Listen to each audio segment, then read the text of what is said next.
நேசருக்கு புது பாடல் பாடுவே, பாசத்தோடு தினம் தினம் பாடுவே.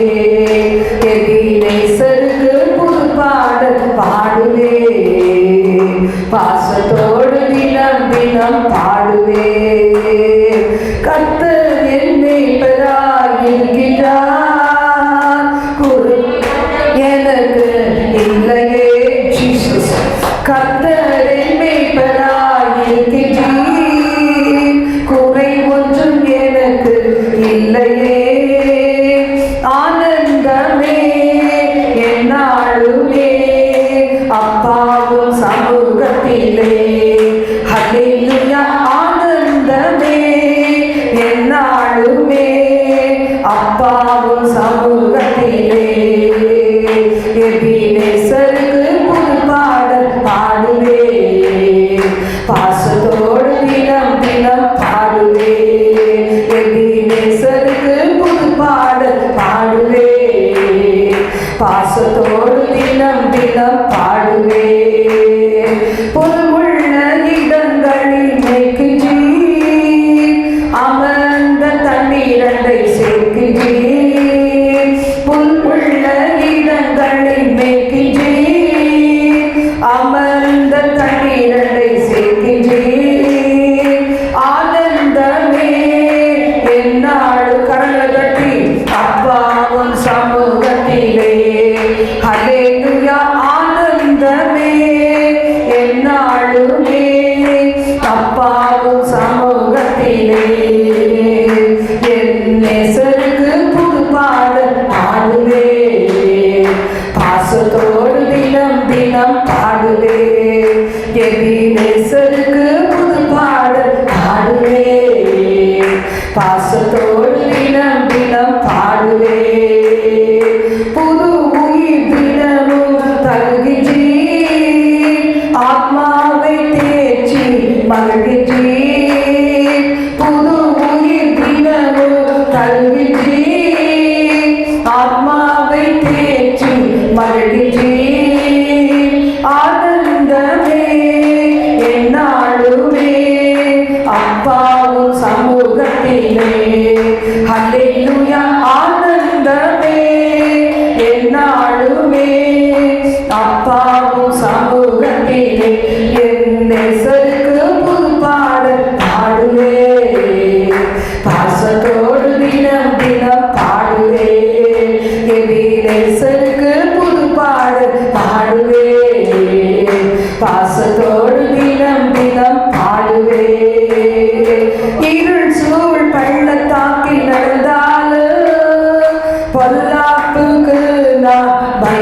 என் நேசருக்கு புது பாடல் பாடுவே, பாசத்தோடு தினம் தினம் பாடுவே. எபினேசருக்கு புது பாடல் பாடுவே, பாசத்தோடு தினம் தினம் பாடுவே. இந்த நாளில் நம்ம பார்க்க போகிற ஒரு செய்தி, இந்த மாதத்தினுடைய வாக்குத்தத்தம் என்ன யாருக்காவது தெரியுமா? ஆண்டவர் இந்த மாதத்தில் ஒரு கொஸ்டின் தான் கேட்டிருக்கிறார். ஆன்சர் என்ன செய்யணும்?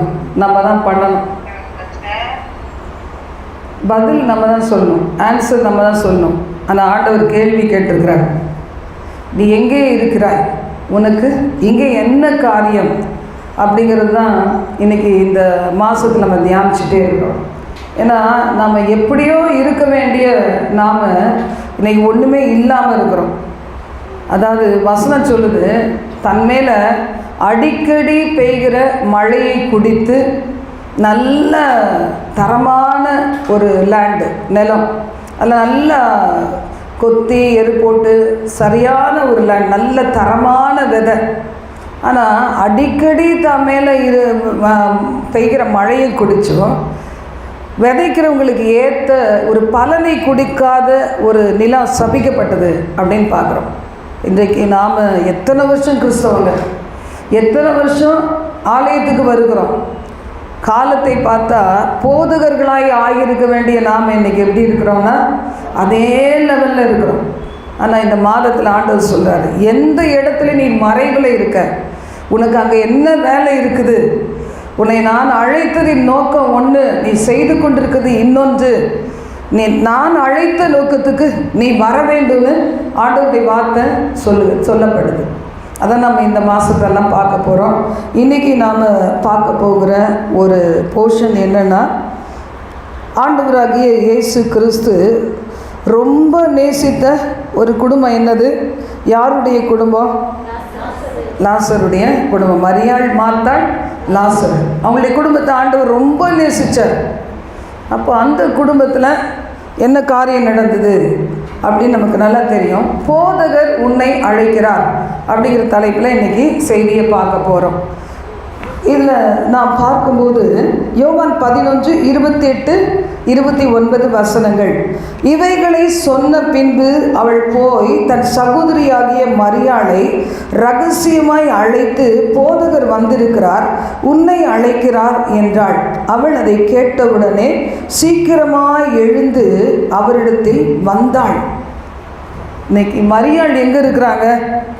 அவங்களுடைய வாழ்க்கையில் பிரச்சனைகள் வர்றதுக்கு முன்னாடி இயேசுவின் பாதத்திலேயே இருந்த ஒரு மகள் மரியாள். இயேசு அந்த கிராமத்துக்கு வரும்போதெல்லாம் மார்த்தாள் என்ன செய்வாங்க? தன் வீட்டில் உள்ள எல்லா வேலைகளையும் கவனிப்பாங்க. நம்ம கூட அப்படி தானே செய்வோம். ஊழியக்காரங்களை கூப்பிட்டு உட்கார வச்சுட்டு வீட்டு வேலையெல்லாம் பார்ப்போம். எல்லாரையும் கூப்பிடுவோம், சாப்பாடு போடுறதுக்கு ரெடி பண்ணுவோம், தட்டை கழுவோம், போன உடனே சாப்பிட போகிறோம். அது சாப்பாடு மெயினே கிடையாது. எதுக்காக? எவ்வளோ தடைகளுக்கு நடுவில் ஜெபிச்சு ஒரு வீட்டுக்கு வரும்போது அவங்க சுமந்து கொண்டு வருகிற அந்த அபிஷேகம், அவங்க கொண்டு வருகிற வார்த்தை, அன்னைக்கு அந்த குடும்பத்துக்கு வேண்டிய விடுதலை, இதை பெற்றுக்கொள்வதில் நம்ம எப்படி இருக்கணும்? ஜாக்கிரதையாக இருக்கணும், மரியாளை போல. அப்போ அந்த மரியாள் பாருங்கள், ஆண்டவருடைய பாதத்திலேயே உட்கார்ந்து அப்படி போதனையை கேட்டுக்கொண்டிருந்த அந்த மரியாள் அவங்களுடைய அன்பான ஒரு தன்னுடைய சகோதரன் லாசர் மரித்த உடனே அப்படியே மாறி போயிட்டாங்க.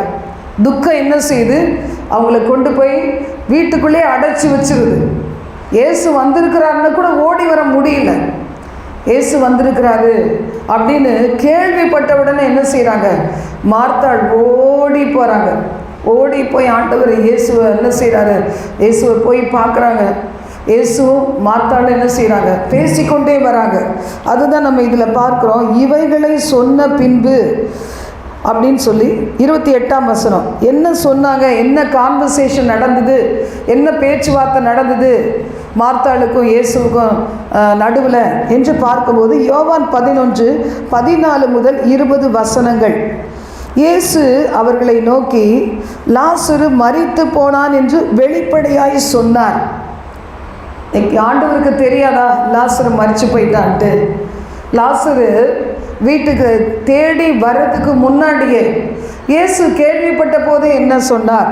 இந்த யோவான் 11ஆம் அதிகாரத்தில் முதல் 4 வசனங்களை வாசிக்கும்போது, வாசிக்கிறீங்களா?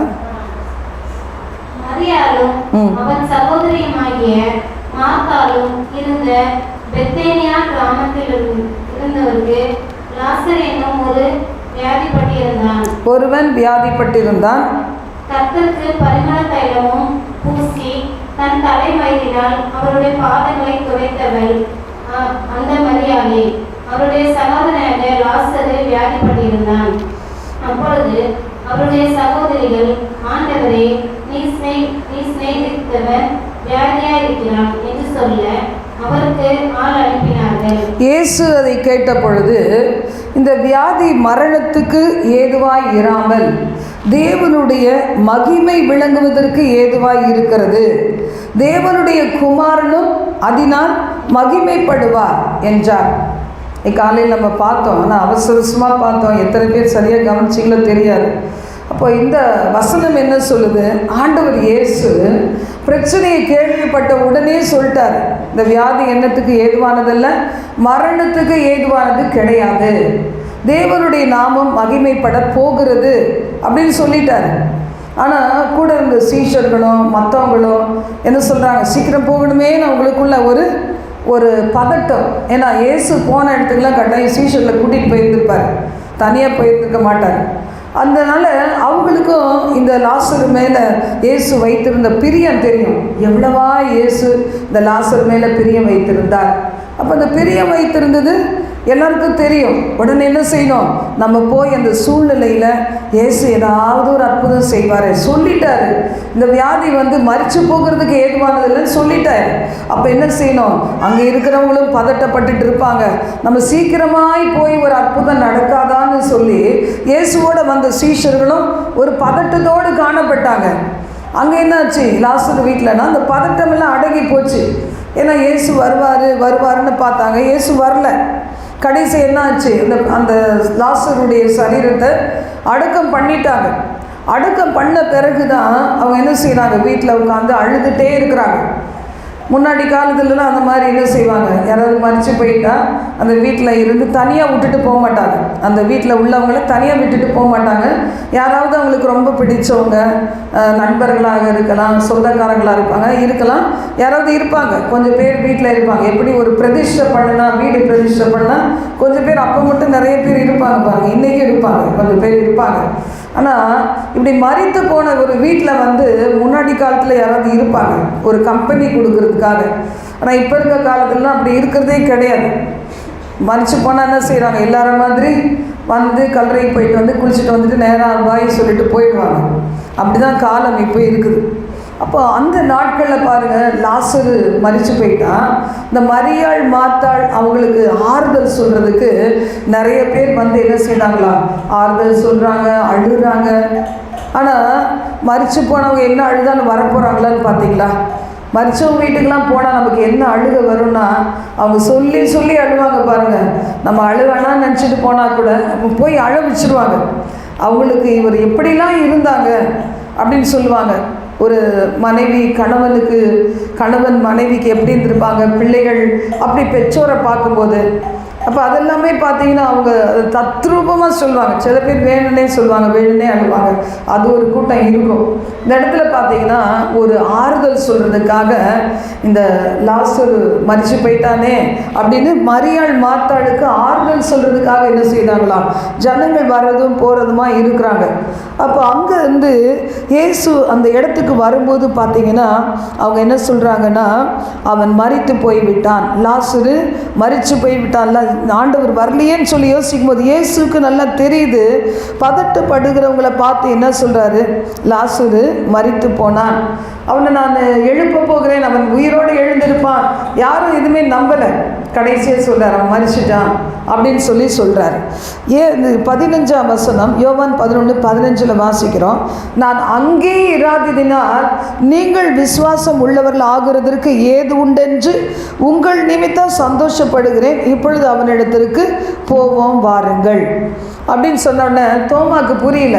சரி நம்மளும் சாகிறதுக்கு போவோம், அவரோடு கூட மரிக்கும்படி நாமும் போவோம் வாருங்கள் அப்படின்னு சொல்கிறார். 17ஆம் வசனம், இயேசு வந்தபோது அவன் கல்லறையிலே வைக்கப்பட்டு 4 நாள் ஆயிற்று என்று கண்டார். அப்போ இது எல்லாமே ஒரு சீனு நம்ம எடுத்து பார்த்தோம்னா எல்லாமே எதிர்மறையான சூழ்நிலைகள். இதன் நடுவில் இயேசு எந்த அசைவும் இல்லை. இன்றைக்கி நம்ம ஜெபிக்கும் போது பார்த்தீங்களா, நம்ம பார்த்துக்கிட்டே ஜெபிப்போம், கொஞ்சம் ஒரு மாதிரி வந்தால் ஒப்பு கொடுத்துருவான்றவரேன்னு சொல்லிடுவோம். ஆனால் அங்கே இயேசு அசைக்கப்படாதவராக இருந்தார். பிதா என்ன சொன்னாரோ அதை தான் இயேசு சொன்னார். அவர் நேற்றும் இன்றும் நாளை என்றும் மாறாதவர். அவர் சொல்லிட்டு எதையுமே திருப்ப மாட்டார், சொன்னதை செய்து முடிக்கிறவர். இதெல்லாம் நீங்கள் யோசித்து பார்த்தீங்கன்னா இன்றைக்கி உங்களுடைய வாழ்க்கையில் என்னெல்லாம் ஆண்டவர் வாக்குத்தத்தம் கொடுத்துருப்பார். இன்றைக்கி அதிகாலையில் நான் அதெல்லாம் யோசித்து பார்த்தேன், எத்தனை வாக்குத்தத்தம் தேவன் எனக்கு கொடுத்துருக்குறாங்க. அப்போ நான் கிச்சனில் சமையல் பண்ணும்போது கூட எனக்கு அது ஞாபகம் வந்துச்சு. ஒரு குறிப்பிட்ட வாக்குத்தத்தம் தேவைகளுக்காக ஜெபிக்கும்போது, தேவைகளுக்காக நான் ஜெபிக்கணும்னு பல வருஷங்களுக்கு முன்னாடி தேவன் கொடுத்த வாக்குத்தத்தம் எனக்கு ஞாபகம் வந்த உடனே அந்த வாக்குத்தத்தத்தை மனசில் வச்சு சந்தோஷமாக இருந்தேன். அப்போ பாருங்கள், மற்றவர்களுக்கு உலகத்தில் பார்க்கறது நம்பிக்கை, ஆனால் நமக்கு என்ன நம்பிக்கை? நமக்கு என்ன வாக்கு தந்தாரோ அந்த வாக்கு தத்தத்தை அவர் நிறைவேற்றுவார். அதுதான் நம்ம நம்பிக்கை, அதுதான் நம்முடைய விசுவாசமே. இப்போ கண்களால் பார்க்குறத நம்ப வேண்டியது என்ன? அதுக்கு நம்பிக்கையே கிடையாது, விசுவாசமே கிடையாது. காணாத ஒன்று. ஆனால் நான் நம்புகிறேன், என் தேவையெல்லாம் இந்த மாதம் யார் தான் சந்திக்க முடியும்? கர்த்தர் மட்டும்தான். ஊழியத்துக்கு மட்டும் இல்லை, உங்களுடைய வீட்டிலையும் உங்களுடைய நிறைய தேவைகளை சந்திக்க யாரால முடியும்? கர்த்தரால் மட்டும்தான். மறுவழிக்காரர் சொன்னார், அவர் கர்த்தர் திட்டத்தை கொடுத்து நான் ஒரு நல்ல பெரிய லேண்டு வாங்கினாராம். லேண்டு கடன் வாங்கி எப்படியோ வாங்கிடுவாராம், யாராவது ஆண்டவர் கொடுத்துருவாரு அப்படின்னு சொல்லிட்டு. சரி, எதுக்கும் நம்ம ட்ரை பண்ணுவோம் அப்படின்னு வெளிநாட்டுக்கெலாம் போய் ட்ரை பண்ணி கொஞ்சம் பணத்தை காணிக்கை பணத்தை வாங்கி இதெல்லாம் அடைச்சிட்டு நம்ம நல்லா கட்டுவோம் அப்படின்னு போனாராம். எம்டி கையோடு வந்தாராம், வெறும் கையோடு வந்தாராம். அப்போ தான் ஆண்டவர் சொன்னாராம், உனக்கு ஒத்தாசை வரும், என்னை நோக்கி பாரு, அங்கிருந்து உனக்கு ஒத்தாசை வரும். உன் கையில் நான் வெறும் கையை நான் நிரப்பி இந்த ஊழியத்தை நான் இந்த ஆலயத்தை கட்டி எழுப்பது உதவி செய்வேன். நீ எதுக்கு மனுஷரை நம்பினாய் அப்படின்னு சொல்லி ஆண்டவர் கேட்டாராம். இன்றைக்கி நமக்கு கூட இந்த மாதத்தை நினச்சி பார்க்கும்போது பல தேவைகள், உங்களுக்கு நிறைய பட்ஜெட் இருக்கலாம், ஊழியத்துலேயும் இருக்குது. ஆனால் ஒரே ஒரு நம்பிக்கை, ஆண்டவர் என்னுடைய தேவையை சந்திப்பார். ஏற்ற காலத்திலே என் தேசத்தில் மழை பெய்யவும், நான் கையிட்டு செய்கிற எல்லாவற்றிலும் என் தேவநாயகத்தை நீ ஆசீர்வதிக்கவும், வானத்தின் பல நல்ல பதகணிகளை திறப்பார். நான் அநேக ஜாதிகளுக்கு கடன் கொடுப்பேன், ஆனால் நான் என்ன செய்ய மாட்டேன்? கடனே வாங்க மாட்டேன். இந்த வாக்குத்தத்தம் தான் எப்போவுமே செக் புக் மாதிரி. அப்போ அதை சொல்லி நான் நினச்சி பார்த்தேன், இந்த மாதம் தொடங்கிட்டோம், ஆனால் எப்படியெல்லாம் நமக்கு தேவைகள் வரப்போதோ, இப்போ இருக்க தேவைகள் நமக்கு தெரியும், ஆனால் ஆண்டவர் எல்லாவற்றையும் சந்திக்க ஒரு போதுமானவர் அப்படின்னு தேவனை துதிச்சுக்கிட்டே என்னுடைய வேலைகளை பார்க்க கர்த்தர் உதவி செய்தார். உங்களுக்கும் அவர் ஒன்று சொல்லிட்டார்னா அதை செய்து முடிப்பார். காற்றும் இல்லை, மழையும் இல்லை, ஆனால் பள்ளத்தாக்கு தண்ணீரால் நிரப்பப்படும். இந்த பிப்ரவரி மாதம் அதான் சொல்கிறாரு, உனக்கு நெகட்டிவான சூழ்நிலை, எதிர்மறையான சூழ்நிலை எல்லாம் இருக்கும், ஆனால் உன்னை போஷிப்பிக்கிறதுக்கு நான் போதுமானவர், உன்னை உடுத்துவிக்கிறதுக்கு நான் போதுமானவர். உன்னுடைய வாடகையோ கரண்ட் பில்லோ, இல்லைன்னா உங்களை அந்த ப்ரொவிஷன்ஸோ, பிள்ளைகளுக்கு ஃபீஸோ, இல்லைன்னா வச்சிருக்கிற நகைகள் திருப்ப முடியாமல் ஒருவேளை அடகுல முழுகி போகுதா, இல்லை வட்டி கட்டணுமா, இல்லை அசலில் கொஞ்சமாவது நான் கட்டி முடித்து வெளியே வரணும் அப்படின்னு நீங்கள் நினைக்கிறீங்களா? நான் வெளியே வரணும்னு நினைக்கிறேன், முடியலையே நினைக்கிறீங்களா? இந்த மாதத்தில் ஆண்டவர் சொல்கிறார், நான் உன்னை ஆசீர்வதிப்பேன்னு சொல்லிட்டேன்.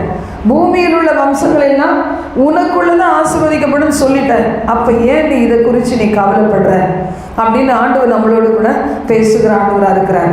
இப்போ அந்த இடத்துல பாருங்கள், லாசருவை குறித்து ஆண்டவர் வைத்திருந்த நோக்கம் என்ன? இந்த லாசருவை உயிரோடு எழுப்பும்போது ஒரு குடும்பம் மட்டும் இல்லை, அங்கே சூழ்ந்து வந்திருக்கிற அனைவருடைய விசுவாசமும் அது மேலாக வரும். அவங்க ரொம்ப ஆண்டவரை பிதாவினுடைய காரியத்தை விசுவாசிப்பாங்க. அவங்க விசுவாசம் வர்றதுனால தேவனுடைய ராஜ்யத்திற்கு உட்பட்டவங்களாக வருவாங்க. இந்த நம்பிக்கை அசைக்க முடியாததாக கர்த்தரிடத்துல காணப்பட்டது. தாவீது கூட அதான் சொல்றார், உபத்திரவப்படுவதற்கு முன்பு நான் வழி தப்பி நடந்தேன், இப்பொழுது என்ன செய்கிறேன், உடைய வார்த்தைகளை கை கொண்டு நடக்கிறேன். உபத்திரவங்கள் வராத வரைக்கும் நம்ம சாதாரண கிறிஸ்டியன் லைஃப் நம்ம லீட் பண்ணிகிட்டே இருப்போம். எப்போ நெருக்கம் வருதோ, எப்போ பிரச்சனை வருதோ, எப்போ ஜனங்கள் குத்திக்கிட்டே இருக்கிறாங்களோ, சீமையை மாதிரி தூஷிச்சுட்டே வராங்களோ, மனம் உடைக்கிறது அவங்களுடைய கோலாக வச்சுட்டு இருக்காங்களோ, அப்பெல்லாம் ஆண்டவர் செய்கிற காரியமே ரொம்ப வித்தியாசமானது. எப்படி சீமையை தாவீது கூட போய் போய் போய் அவன் மனசை உடைச்சிட்டே இருந்தான். ஒன்று கூட நடக்கணும், இல்லை நின்றுடணும். கூட நடந்துக்கிட்டே துன்பப்படுத்திக்கிட்டு இருந்தா கர்த்தர் அதை கவனிக்கிறவராக இருக்கிறார். சில நேரத்தில் அப்படிப்பட்டவங்கள சபைகளில் காணப்படுகிறோம். இன்னும் வீட்டில் எப்படி, பிஸ்னஸில் எப்படி, வேலைகளில் எப்படி நமக்கு தெரியாது. அப்போ ஆண்டவருடைய வார்த்தை பாருங்கள், இந்த இடத்துல இயேசுவோடு சீஷர்கள் என்ன செய்கிறாங்க, போகிறாங்க. இயேசு சொல்லுகிறத கேட்டு அவரோடு கூட போகிறாங்க. இந்த யோவான் 11ஆம் அதிகாரத்தில் 18ஆம் வசனம் சொல்லுகிறது, பெத்தானியா ஊர் எங்கே இருக்குதா? பெத்தானியா ஊர் எருசலேமுக்கு சமீபமாக ஏறக்குறைய 2 மைல் தூரத்தில் இருந்தது. யூதரில் அநேகர் மார்த்தாள் மரியாள் அவங்க இருந்த வீட்டுக்குள்ளே போய் ஆறுதல் சொல்ல போகிறாங்க. அப்போ இயேசு வந்தார்னு கேள்விப்பட்ட உடனே மார்த்தாள் என்ன செய்கிறாங்க, ஓடி போகிறாங்க. எப்போவுமே மரியாள் தானே வரவேற்கிறது, மரியாள் தானே அதை இயேசுவின் பாதத்தை விசேஷித்து கொள்கிறது. ஒருவேளை இப்படியும் நம்ம பார்க்கலாம், மார்த்தாள் தான் வாங்க ஆண்டவரையும் கூப்பிடுது. அவங்க வீட்டுக்கு வரவேற்கிறது மார்த்தாள் தான். வந்தோடனே உட்கார வச்சுட்டு வேலையை பார்க்குறதும் அதே மார்த்தாள் தான். அதே மாதிரி ஒரு பழக்கத்தில் என்னவோ தெரியல, மார்த்தாள் ஓடி போய் ஆண்டவரை வரவேற்று அவங்க கூட்டிகிட்டு வராங்க. இயேசுவை வரவேற்கணும், சும்மா வருவாரா? கானா கல்யாண வீட்டுக்கு இயேசு போனார். எதுக்கு போனார்? கூப்பிட்டதுனால போனார். ஒரு பாவியுடைய வீட்டுக்கு போனார், ஒரு குஷ்டரோகி வீட்டுக்கு போனார். குஷ்டரோகர் சுகமான பிறகு அங்கே போனார். விருந்து வீடு கூப்பிட்டா தானே போவாங்க. அழையாத வீட்டுக்கு நம்ம போக முடியுமா? ஒரு பழமொழி சொல்லுவாங்க பாருங்க, அது மாதிரி அழையாத வீட்டுக்குள்ளே போக முடியுமா? கல்யாணத்துக்கு பெரிய கிராண்டாக ஒரு மேரேஜ் முடிக்கிறாங்க, நம்மளை கூப்பிடவே இல்லை, பெரிய வீட்டு கல்யாணமாக இருக்குது, நல்லா சாப்பிட்லான்னு உள்ளே போக முடியுமா? அவங்க யார் சொந்தான்னு கேட்பாங்க. பொண்ணு வீட்டுக்காரங்க பையன் வீட்டுக்காரங்க நடுவில் நீங்கள் யார் சொந்தன்னு கேட்குறாங்க. பொண்ணு வீட்டை பார்த்தே கேட்குறாங்க, பையன் வீட்டை பார்த்து இவங்க கேட்குறாங்க. தெரியாதவங்கள தான் நாங்கள் நிறுத்துகிறாங்க. அப்போ நீங்கள் யார்? இதெல்லாம் வேறு ஆளுக்கு வச்சுருக்குன்னு சொல்கிறாங்க. மறக்கவே முடியாது இதெல்லாம். அந்த மாதிரி உலகத்தில் பல காரியங்கள் நடக்குது. இப்போ இந்த இடத்துல பாருங்கள், மார்த்தாள் ஓடி போகிறாங்க. அப்படி ஓடி போகும்போது ஆண்டவர் இயேசு அவங்களுக்கு ஆறுதலான வசனம் இல்லை, இனி நடக்க போகிற காரியத்தை என்ன செய்கிறாரு அவர் சொல்லுவார். சொன்னதை நம்ம பார்க்குறோம். இல்லை 11ஆம் அதிகாரத்தில் யோவான் 11:31 நம்ம நிறைய வசனம் இருக்கிறனால கொஞ்சம் நம்ம வாசிக்க போகிறோம். இதில் நம்ம பார்க்கும்போது இயேசு இருந்த இடத்துல மரியாள் 31 இல்லை, மரியாள் சீக்கிரமாக எழுந்து போகிறதை கண்டு அவள் கல்லறை இடத்துக்கு அழுகிறதுக்கு போகிறாள் என்று சொல்லி அவளுக்கு பின்னே போனார்கள். எப்போ மரியாள் வந்தாங்க? மார்த்தாள் போய் கூப்பிட்ட போது மரியாள் கூட வராங்க. அப்போ மரியாள் ஓடுறாளே, என்ன நடக்க போகுதோ தெரியலையே அப்படின்னு சொல்லி எல்லாரும் பின்னாடி ஓடுகிறாங்க. அப்போ மரியாள் வந்த உடனே 32ஆம் வசனம் சொல்லுகிறது, இயேசு இருந்த இடத்தில் மரியாள் அவரை கண்டவுடனே அவர் பாதத்திலே விழுந்து, ஆண்டவரே நீர் இங்கே இருந்தீர், ஆனால் என் சகோதரன் மரித்திருக்க மாட்டான் அப்படின்னு சொல்றாங்க. எல்லாருக்கும் என்னன்னா, நம்ம சொல்லி அனுப்பின உடனே இயேசு வரலையே, அப்பவே வந்திருக்கலாமே. இயேசு கிறிஸ்துவுடைய எண்ணம் எப்படி? நம்ம நினைப்பதற்கும் வேண்டிக் கொள்வதற்கும் மிகவும் அதிகமாய் கிரியை செய்கிற தேவன். ஆபிரகாமும் சாராளும் ஒரு பிள்ளைக்கு அழுதாங்க, ஒரே ஒரு பிள்ளையை தாரும் ஆண்டவரே, பிள்ளை இல்லாமல் இருக்கிறேனே, நான் அவமானப்படுகிறேனே, என்னுடைய வேலைக்காரனுடைய மகன் என்னுடைய சுதந்திரவாளியாக இருக்கிறானே, எனக்குன்னு ஒரு பிள்ளை இல்லையே. ஆபிரகாம் அழுகிறான். அந்த மாதிரி ஒரு பிள்ளைக்கு அழுதார் ஆபிரகாமு. ஆனால் ஆண்டவர் என்ன சொன்னார்? திரளான ஜாதிகளுக்கு உன்னை தகப்பனாக மாற்றுவேன்னு அந்த ஆசீர்வாதத்தை தேவன் கொடுத்தார். இன்னைக்கு கூட ஒருவேளை நம்முடைய குறுகிற மனப்பான்மையில் நம்ம நினைக்கலாம், நம்ம பார்க்குறத வச்சு பட்ஜெட் போட்டுட்டு இருக்கலாம். ஆனால் ஆண்டவரும் நினைப்பதற்கும் வேண்டிக் கொள்வதற்கும் மிகவும் அதிகமாய் கிரியை செய்கிற தேவன். நம்முடைய எந்த வாழ்க்கையிலையும் கூட அவர் அற்புதத்தை காண செய்கிற தேவன்.